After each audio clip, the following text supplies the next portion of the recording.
Hey everyone, today I'm going to show you some of the best tips and tricks on the iPhone. So let's get started with the first one, which is back tap. Back tap allows you to double tap or triple tap the back of your iPhone to perform a specific action. So to enable this, go into settings, accessibility, touch, scroll all the way down to back tap.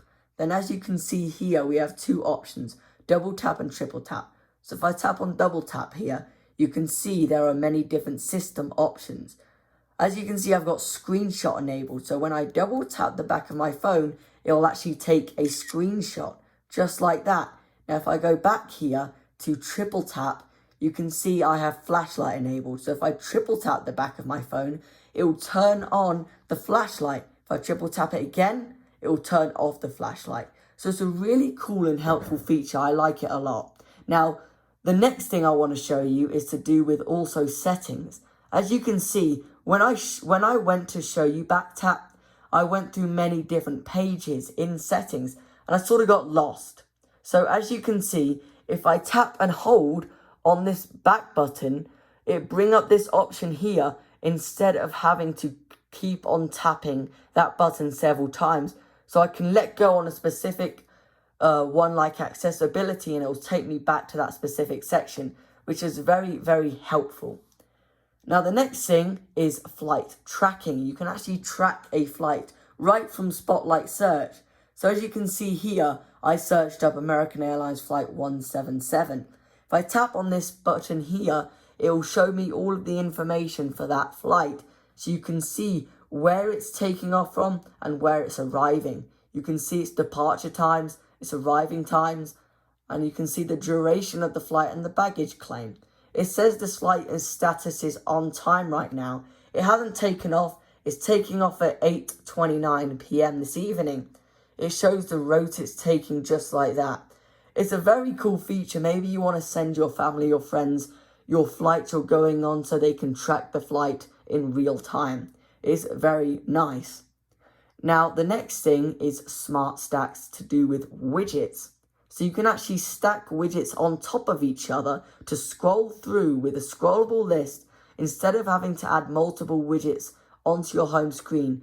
So as you can see, I've got this home screen that I've got right here that is organized with the apps that I want, the way I want them. And as you can see, I sort of want to add another widget, but if I add a widget right here, for example, it will actually move the apps down here to another page, which is not what I want. So the Smart Stack, as I said, if I tap and drag an app for calendar, for example, I can drag this widget on top and it will actually create the scrollable list. So I can actually scroll through these widgets that I've added just like that. So if I tap and hold, I can actually edit it further. So as you can see, it shows me the widgets that I've got, and I can also, of course, add more widgets if I want to. Now, it shows me these two options down here, Smart Rotate and Widget Suggestions. So, Smart Rotate will actually rotate the widgets automatically throughout the day to rotate the widgets. Like, maybe I can get calendar in the morning so I can take a look at my upcoming events. And then in the evening, it can show me the batteries to check my battery statuses. Maybe I have to charge my iPhone and Apple Watch, things like that. It's really cool. And then widget suggestions will actually suggest a widget and will actually add a widget onto the Smart Stack temporarily. So it will ask you basically if you want to add this widget to your Smart Stack or if you don't want to suggest that widget again. And of course, you can turn these options off if you don't want that and you want to rotate them manually. It's a really nice feature. Now, the next thing is to do with a feature in iOS 16. Now, this is a feature only in iOS 16. And iOS 16 is currently in beta testing form. So you can't really get it until officially it's released in September when the new iPhones come out, around that time. But you can install it for the beta software. But be aware that there are some bugs and glitches that you may experience, and it's not officially released yet. But the feature is to do with messages. In iOS 16, you can now unsend and edit a message that you sent. So if I type, I'll do edit first. So if I type hello, but I only type, I know, like this, heli, as like accidentally. What I can do is I can actually tap and hold, and it gives me these two new options, which is undo send and edit the message. So if I tap edit here, it brings up this option so I can actually type it correctly. And then I can tap the check mark and it will create that message and send it properly. It shows next to delivered a blue edited button. So I can tap on that and view what the original message was, and it can show up to 5 different edits. I can also tap hide edits here to hide them. Now if I tap and hold here, you can see I can tap undo send and it will undo the message. Just like that. Now to be able to undo a message, you only have 2 minutes after sending that particular message. And to be able to edit the message, you have up to 15 minutes from sending that message. Now, as you can see, after I unsent the message, it said here, you unsent a message. Tom may still be able to see the message on devices where the software hasn't been updated. So if you're texting someone and you're on iOS 16, but they're on iOS 15, it will actually not unsend on their end. So they won't be able to see that you've unsent the message.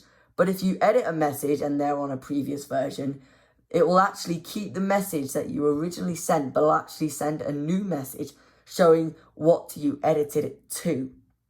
So some nice new features to do with messages in iOS 16.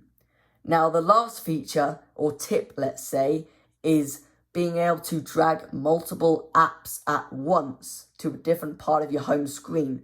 So as you can see, I got these 2 apps when I added that widget. They moved to the other page, which is not what normally happens. I just dragged that back there just like that.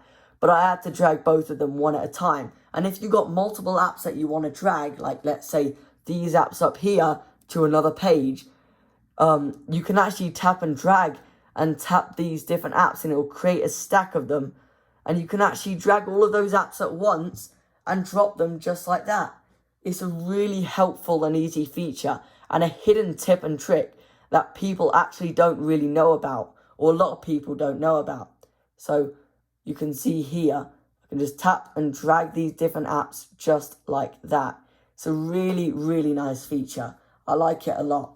Now, that's it for the tips and tricks video. I hope you guys enjoyed this video. If you did, I would appreciate it if you gave this video a thumbs up. Also, make sure you turn on the notification bell and subscribe to this channel as well. Comment down below what you want to see next. Maybe you want me to show you. But anyways, guys, I hope you guys enjoyed this video, and I'll see you guys in the next one. Peace.